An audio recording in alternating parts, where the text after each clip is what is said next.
Esse é o Mundo em Revolução. Vamos falar sobre a situação da Ucrânia hoje, dia 15 de agosto de 2023. São 8 horas da manhã aqui no Rio de Janeiro, 2 horas da tarde lá em Kiev, no momento que eu gravo esse vídeo. Ontem, infelizmente, os russos fizeram um grande bombardeio aqui na parte oeste da Ucrânia, atingiram diversos alvos, só alvo civil, só desperdício de míssil pelos russos, né? Atingiram, infelizmente, vários civis, tem 15 feridos, e destruíram vários prédios civis também, mas nada de objetivo militar no final das contas, né? Mais uma tentativa deles de punir a Ucrânia pelo ataque à ponte da Crimeia, mas é aquilo que eu falo para vocês, a ponte da Crimeia é um alvo militar válido, é um alvo que é usado pelo exército russo para abastecer as tropas russas, né? Diferente de atacar civis aqui no oeste da Ucrânia, que não tem lógica nenhuma, né?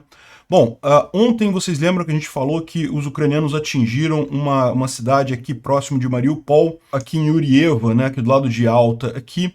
A gente mostrou que tinha até duas pessoas na praia tirando foto, e aí dava para triangular a posição exata. Pois é, a gente ficou sabendo que aquilo ali era um quartel-general dos russos ali, e que um coronel russo foi morto nesse ataque, bem como 15 outros soldados russos ali na região, inclusive oficiais, um monte de gente importante. Foi todo mundo pro buraco ontem. Excelente ataque aquele. A ponte da Crimeia continua com seu abre e fecha, a gente não sabe o que está acontecendo ali, talvez, como a gente falou ontem, o dano estrutural pode ser mais sério do que era aparente, né, aqui, mas o que está chamando a atenção também é o fato de que as pontes aqui todas em Chongar e Renichesk, aquelas pontes que foram atingidas há alguns dias, estão todas fechadas completamente. Os russos falaram que iriam abrir elas rapidamente, que iam consertar tudo rapidamente, mas o fato é que nenhuma delas está sendo usada nesse momento, todo o tráfego está passando aqui por Armiansk, né? E o engarrafamento está muito grande ali na região.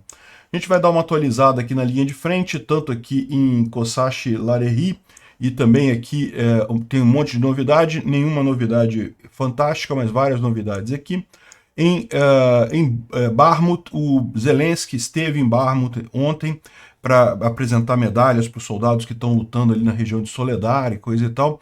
Vamos falar também sobre o pacote de ajuda militar que os americanos fecharam ontem, mais 200 milhões de dólares de apoio militar para a Ucrânia. E vamos falar sobre a queda contínua do rublo, né? A economia russa está desabando completamente. Não é à toa que tem tanta notícia nos canais russetes aí dizendo que não, que o PIB cresceu e não sei o que lá, não sei o que lá. Mentira pura. Vamos falar sobre a economia russa também. Vamos falar sobre esses e outros assuntos em detalhes. Essas notícias foram sugeridas por Freeman Acordado, Oi Benício e várias outras pessoas. Obrigado aí ao pessoal que sugeriu a notícia. Obrigado a você que está assistindo o nosso vídeo. Se você gosta do nosso conteúdo, por favor, deixe o seu like e se inscreva aqui no canal, né? Pois bem, infelizmente ontem tivemos bastante destruição ali no oeste da Ucrânia. Os russos lançaram 23 mísseis no total contra a região ali, e dos 23, 16 mísseis foram derrubados pela defesa antiaérea ucraniana. Alguns outros chegaram a atingir algumas posições, mas só atingiram alvos civis, né? Aqui, por exemplo, olha, em Lutsk, um objeto industrial foi atingido, 3 pessoas morreram, infelizmente. Em Lviv, o mais trágico, né, um míssil atingiu um quintal no jardim da infância aqui, ó. Dá para ver os brinquedos das crianças aqui.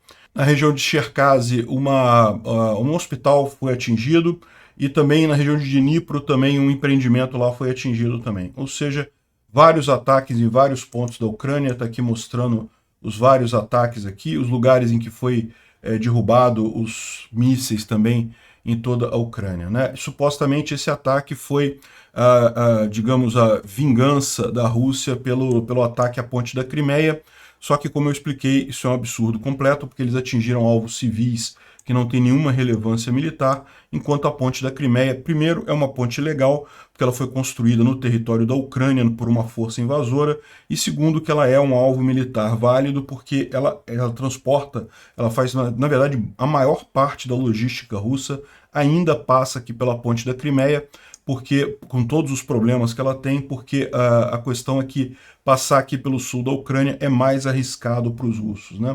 Bom, tá aqui a informação, foram 28 tipos de mísseis diferentes que foram usados, Ra-22, Ra-101, Ra-555, e desses 16 foram destruídos ali na região, né? O motivo da destruição não ter sido tão eficiente quanto normalmente é o fato de que eles atingiram justamente cidades na Ucrânia que não têm relevância militar, né?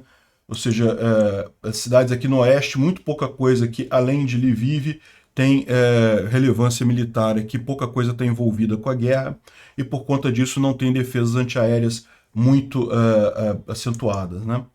Enfim, é isso daí, mais uma maldade russa à toa. E quase como se fosse uma compensação divina, uma grande explosão aconteceu em Marskala, lá na Rússia, matou 27 pessoas. Então ontem acabou que morreu mais gente nesse acidente aqui do que no ataque russo à Ucrânia, né? Parece que foi um poço de gasolina que explodiu e atingiu e causou detonação de salitre que tinha num estabelecimento em frente. Então foi uma explosão enorme, um monte de gente morta, mais de 100 feridos, realmente muito grande esse acidente. Foi um acidente, tá? Não teve nada a ver com a guerra, não. Mas de qualquer forma foi uma retribuição divina aí contra os russos. Bom, vocês lembram ontem que a gente mostrou essa explosão aqui em Yurievka, ali próximo de Mariupol, né, que os ucranianos atingiram aqui alguma coisa na praia. Não foi uma mega explosão, ou seja, não foi um depósito de munição, um depósito de armamento, nada assim, mas tinham 2 banhistas que filmaram a coluna de fumaça, e aí o pessoal fez a triangulação para achar onde é que era, descobriram que era nesse ponto aqui. Mais um hotel aqui, os russos têm usado muito isso, esses hotéis de veraneio, essas pousadas de veraneio, para fazer quartel-general, para fazer quartel de controle aqui.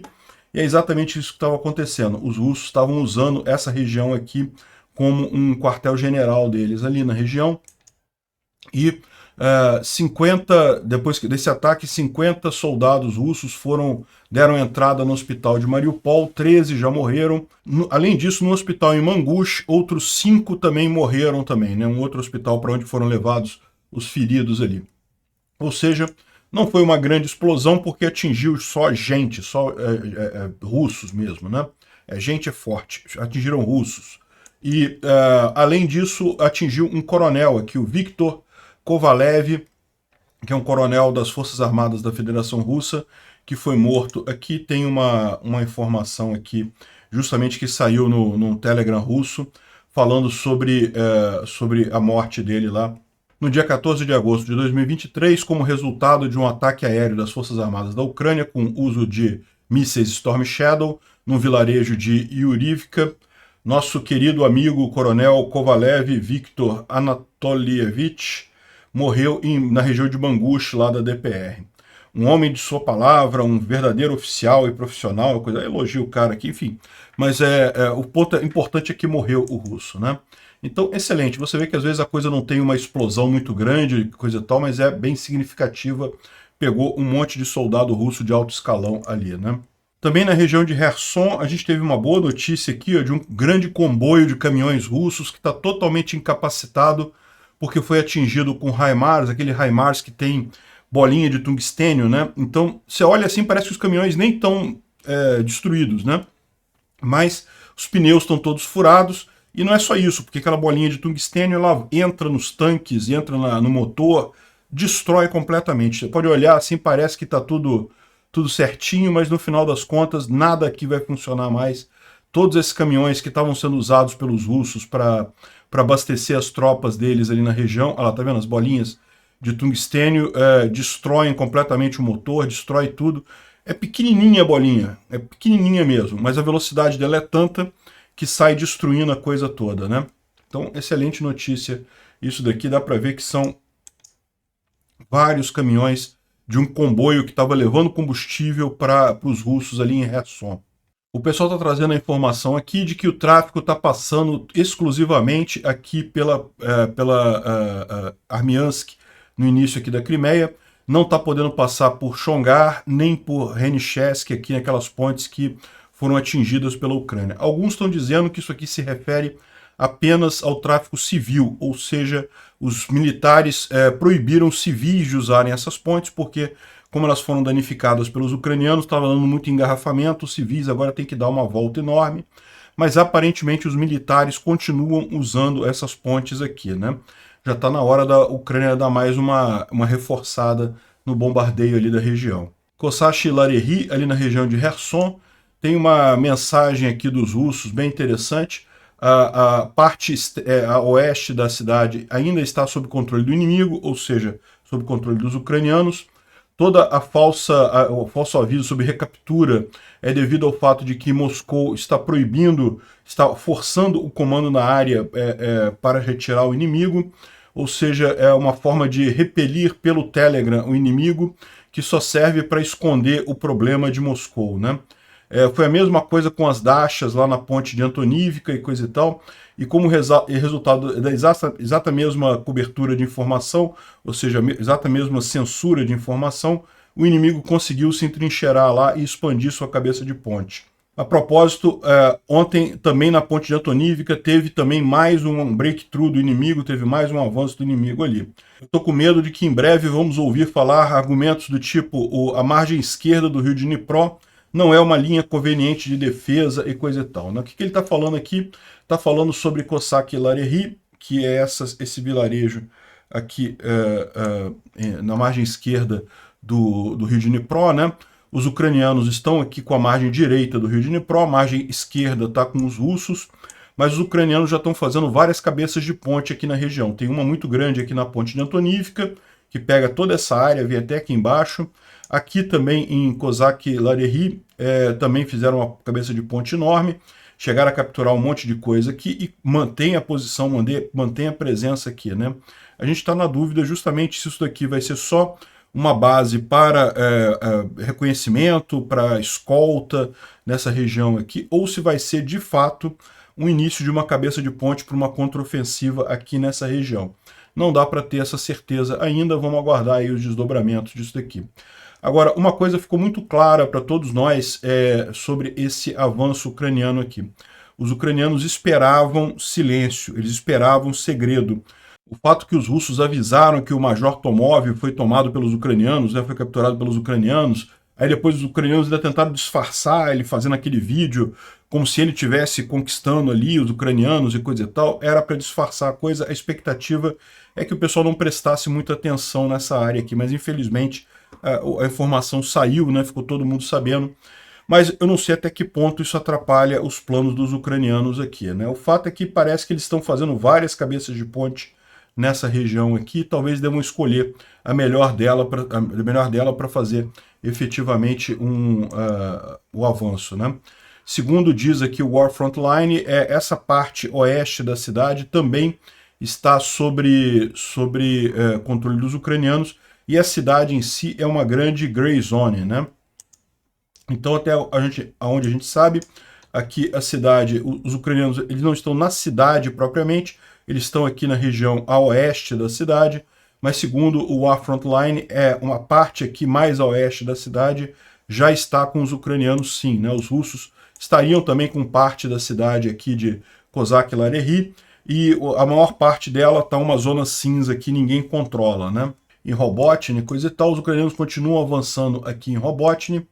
Aqui tem um post russo na região, aqui ó, falando sobre, na região de Zaporizhia, o inimigo tenta vazar as defesas russas e de forma a criar condições para um desenvolvimento do sucesso na direção de Tokmak, no caso, né? Durante o dia, as forças de assalto do grupo do 46º, 15º e uma série de batalhões aqui das Forças Armadas Ucranianas fizeram operações na direção do vilarejo de Robotny e ocuparam várias fortificações ali, várias daquelas trincheiras feitas pelos russos foram ocupadas pelos ucranianos.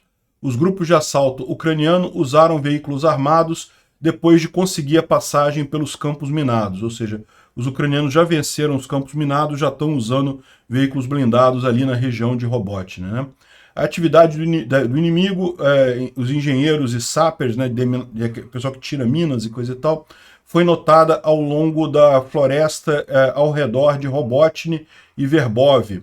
O comando das Forças Armadas da Ucrânia providenciou suporte de fogo na artilharia para garantir esse avanço com o uso massivo de artilharias e aviões de combate, né? O resultado desses ataques na zona de responsabilidade do Batalhão Voluntário Bars 1 são mostradas no vídeo em anexo. Aí tem um videozinho que mostra aqui, nesse videozinho em anexo aqui, mostra as trincheiras russas destruídas pela artilharia ucraniana ali na região, né? Ou seja, os ucranianos continuam avançando ali na região de Robotnia, né? Aqui é um outro vídeo que mostra a operação ucraniana em Verbov, né? Então aqui parece ser mesmo uma operação de infantaria pura, só soldados, sem apoio blindado. Isso aqui parecem várias trincheiras russas que eu imagino eles já conseguiram tomar, né? Então eles estão avançando ali na região de Verbov e entrando na trincheira que eles atualmente estão usando ali na região, né?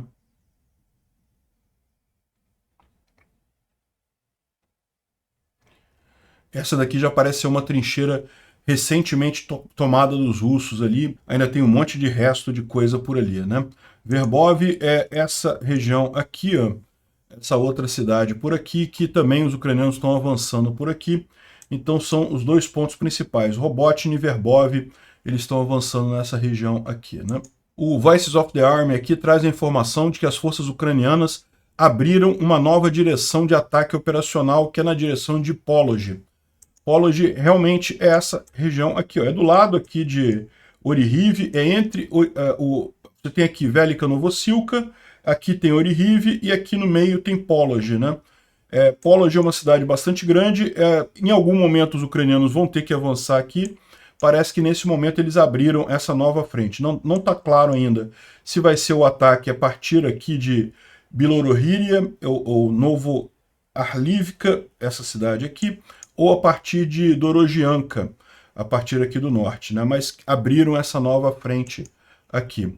Isso faz sentido porque vai fazer o inimigo, o 35º Exército Russo, que está descansando esse tempo todo, ser usado em combate, né? O último exército russo que não está envolvido em combate aqui na região vai ser colocado à prova justamente ali em Pology, né? Aí ele fala que tem mais 2 exércitos na reserva estratégica, mas um deles já está sendo colocado ali na margem do rio de Dnipro, então só tem mais um exército russo na reserva estratégica. Daqui a pouquinho essa reserva acaba, né? A porta-voz do exército ucraniano está falando aqui que teve uma boa notícia na direção de Tavria, que foram 300 soldados russos foram tirados fora do campo de batalha, incluindo 12 prisioneiros de guerra, né? Então, uma coisa bem interessante. Tavria, eu confesso para vocês que eu não consigo entender isso. É uma cidadezinha pequenininha que tem aqui, não sei se a gente vai conseguir achar aqui. É uma cidadezinha pequenininha que tem nessa região aqui. Aqui, ó. Tavria. Olha só, uma cidade pequena. Eu não sei por que o pessoal chama algumas vezes essa direção aqui de direção de Tavria. Não sei. Confesso que eu não sei. Por que essa cidade é relevante para ser o nome da direção? Bom, enfim, mas é aqui nessa direção mesmo, de Orihiv, coisa e tal. Os ucranianos tiveram sucesso, capturaram um monte de russos aqui, né? Aqui mais uma mensagem do Telegram russo falando sobre a situação lá em Urozhaine, né? Urozhaine, lógico, aqui na linha aqui de Velika Novosilka, foi tomada já pelos ucranianos, já está aqui marcada como dominada pelos ucranianos. Não tivemos ainda o comunicado oficial da liberação da cidade, mas já é certo, a essa altura os ucranianos estão lutando aqui no sul para liberar essa área toda aqui, né? Mas enfim, o pessoal está falando aqui que os russos falando aqui, né? É claro que nós sofremos perdas, não pudemos aguardar os reforços prometidos para Urozhaine, eles eram para ter chegado a qualquer dia, mas não chegaram a tempo, mas nenhuma causa foi rendida sem uma luta, né? Sempre tem confusão e argumentos sobre que unidade, sobre diferente subordinação estaria lá no local.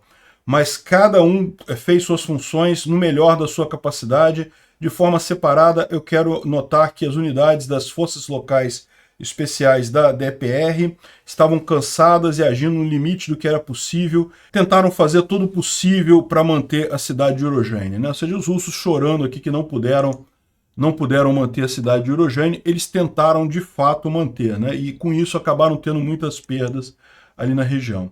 Aqui já tem um mapa aqui da liberação completa de Urozhaine. A próxima cidade aqui vai ser Zavitne Bajania. Me falaram que Zavitne Bajania se traduz como pacto, como é que é? É desejo do pacto, desejo, pacto de desejo. Aquelas brincadeiras de criança que você faz um pacto de desejo e coisa e tal, pois é o que significa Zavitne Bajania. Deve ser a próxima cidade a ser tomada pelos ucranianos nessa linha de defesa aqui, né? Bom, hoje tivemos a novidade também de que o Zelensky visitou as tropas em vários setores ali da linha de frente, e inclusive lá aqui em Bakhmut, né? Deixa eu botar aqui o vídeo. Zelensky está aqui do lado do comandante, né, estão explicando lá a situação na região. Além disso, também ele deu medalhas para vários soldados que estavam por ali. Enfim, ele ficou ciente da situação ali. Isso aqui foi a terceira brigada de assalto separada, que está na região de Bakhmut. Depois ele também foi para a segunda brigada mecanizada separada, que também está lá na região de Soledar. E no final ele entregou medalhas para os soldados na linha de frente ali também, na região ali de Soledar, próximo a Bakhmut, né? Isso tudo aqui. Soledar é justamente essa cidade aqui. A cidade está tomada pelos russos, mas os ucranianos têm várias linhas de frente aqui. A gente não sabe se ele estava na linha de frente norte, que está avançando para Soledar por aqui, ou em Zalizniansk, que está avançando para Soledar por aqui, mas ele estava em alguma região aqui, né? Muito mais do que, por exemplo, o Putin fez. Bom, o Estudo para o Estudo da Guerra fala aqui sobre os avanços ucranianos em várias regiões aqui, mas não tem nenhuma grande novidade aqui, né? Fala também sobre o ataque ao Oblast de Odessa, que foi o ataque de ontem. Outra coisa interessante que eles falam aqui é sobre o controle dos exércitos privados militares russos, né? O exército russo está tomando controle de várias companhias privadas lá na Rússia, né? O primeiro foi o grupo Wagner, que eles tentaram e deu aquela confusão inteira, e estão tentando agora fazer isso com vários outros grupos. Com alguns está funcionando, mas outros não está funcionando muito bem, não. Bom, isso aqui é só uma curiosidade. Os ucranianos capturaram um russo aqui, ou talvez meio russo, né? Um cara pequenininho mesmo, né? Impressionante aí o critério que os russos estão usando para recrutar, já estão pegando qualquer coisa, né? Isso daqui foi uma explosão de um veículo de deminização. Aqui, ó, com um drone, o pessoal soltou uma bombinha e a explosão foi enorme, né? Mas por que isso? Porque esse veículo ele carrega uma quantidade enorme de explosivos para justamente tirar as minas, né? São aquelas cordas explosivas que ele lança aquela corda, aí a corda explode ao longo de todo o caminho. A ideia é destruir as minas que tem ali na região e aí permitir a passagem de blindados e tropas e coisa e tal. Como estava tudo ainda dentro do caminhão, quando foi atingido pelo explosivozinho, deu uma mega explosão enorme ali, né?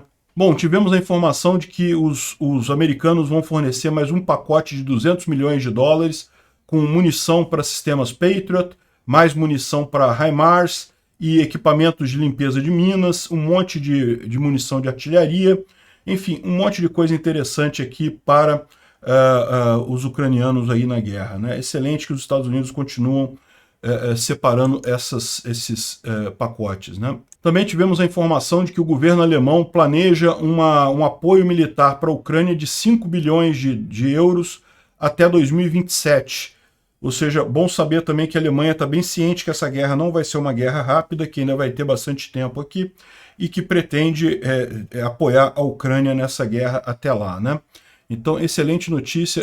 Como eu falei para vocês, eu acho muito pouco provável qualquer outro caminho que não seja a vitória da Ucrânia. Essa guerra só acaba com a vitória da Ucrânia.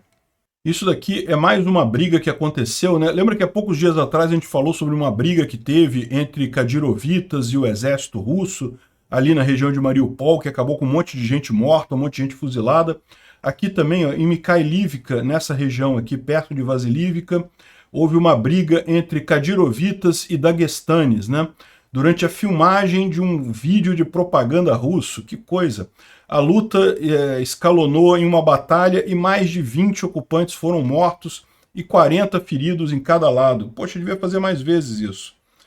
O comandante dos Kadyrovitas foi punido, sendo mandado para a linha de frente. Ou seja, isso daqui foi a fonte disso, é a informação do exército ucraniano. A cidade fica aqui perto de Vasilivka. Mikhailivka, essa cidade grande aqui, parece que deu confusão entre os russos que estavam lá, as diversas facções de russos que estavam lá, né? E bom, a Rússia aumentou a taxa de juros por 3 pontos percentuais, passou para 12%, realmente numa reunião de emergência, hein? Imagina aqui no Brasil o Banco Central ampliando a taxa de juros em 3,5 pontos percentuais de emergência para tentar salvar, para tentar conter a depreciação do rublo, né? O rublo, a moeda russa, está caindo absurdamente. Por isso que você está vendo tanta Rousseff falando, não, que o PIB cresceu, não sei o que lá. Ai, o PIB calculado do jeito XYZ fica maior do que o da Alemanha e coisa e tal. Um monte de mentira, um monte de informação falsa aí que não quer dizer nada. A gente falou sobre isso já no vídeo de ontem, mas eles estão fazendo isso por conta disso, porque o rublo está caindo de valor. E até aqui a desculpa que as Rousseff diziam para que as sanções não estão funcionando porque o rublo continua forte.